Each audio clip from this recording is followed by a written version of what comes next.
नमस्कार, बिहार तक देख रहे हैं आप और आपके साथ मैं हूं हर्षिता सिंह। साल 2024 चिराग पासवान के लिए बेहद शानदार रहा। एक तरफ जहां लोकसभा चुनाव में चिराग पासवान और उनके सभी सांसदों ने बेहतर प्रदर्शन किया, चिराग पासवान की पार्टी ने 100% स्ट्राइक रेट के साथ जिस तरीके का प्रदर्शन किया, उसके बाद से केंद्र में मंत्री बनाए गए।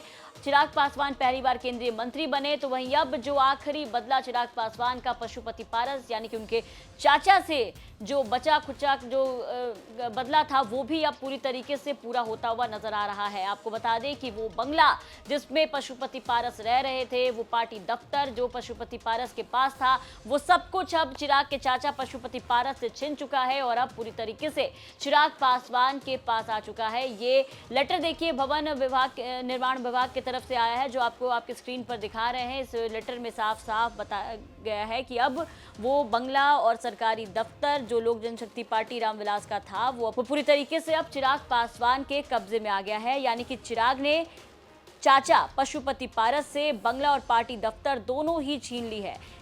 एक व्हीलर रोड स्थित सरकारी आवास बंगला चिराग की पार्टी लोजपा रामविलास को अब मिल चुका है। कुछ दिन पहले तक ये बंगला जो है वो चाचा पशुपति पारस की पार्टी राष्ट्रीय लोजपा के कब्जे में थी। कुछ ही दिन पहले भवन निर्माण विभाग ने इस बंगले का आवंटन जो है वो निरस्त कर दिया था। अभी बंगला चिराग पासवान की पार्टी लोजपा रामविलास को दे दिया है। ये वही भवन निर्माण विभाग की तरफ से जो लेटर है वो सामने आया है। बता दें कि चाचा और भतीजे में जिस तरीके की रार चल रही थी, किस तरीके से चाचा भतीजे में ठनती हुई नजर आई थी पार्टी को लेकर के, वो सबके सामने था, जगजाहिर था। लेकिन 2024 में जब लोकसभा चुनाव होने वाले थे तो देखा आपने किस तरीके से बीजेपी ने चाचा को साइडलाइन करके चिराग पासवान को चुना, उन्हें 5 सीटें दी लड़ने के लिए और चिराग पासवान ने खुद को साबित किया है। पूरी तरीके से उन्होंने अपने 5 सांसदों को खड़ा किया, वहां से टिकट दिया और 5 के 5 सांसदों ने वहां से जीत जो है वो दर्ज की है। 100% स्ट्राइक रेट रहा चिराग पासवान का, जिसकी वजह से उनकी काफी तारीफ भी हो रही थी। और इसी के साथ बिहार में चिराग पासवान पहले ऐसे इकलौते नेता भी बन गए थे जो 100% स्ट्राइक रेट के साथ उनका शानदार प्रदर्शन रहा और यही वजह रही कि अब पहली बार चिराग पासवान ने अपने प्रदर्शन के बलबूते ही केंद्र में मंत्री बने। पशुपति पारस को देखिए कि केंद्र में मंत्री रहते के बावजूद भी बीजेपी ने उन पर इस बार भरोसा नहीं जताया, एक भी सीट उन्हें नहीं मिली थी और अब जो बची खुची कसर थी वो भी अब पूरी हो गई है। जो बदला आखिरी जंग कह लीजिए कि चिराग पासवान ने ये भी जीत ली है। चाचा के पास से जो बंगला और पार्टी दफ्तर था वो अब इनके पास आ गया है। आपको याद होगा कि बीते दिन चिराग पासवान जब अपने 5 सांसदों के साथ पटना पहुंचे थे तो उन्होंने एक सभा की थी और सभा में पशुपति पारस पर जमकर चिराग पासवान जो है वो गुस्सा करते हुए नजर आ रहे थे।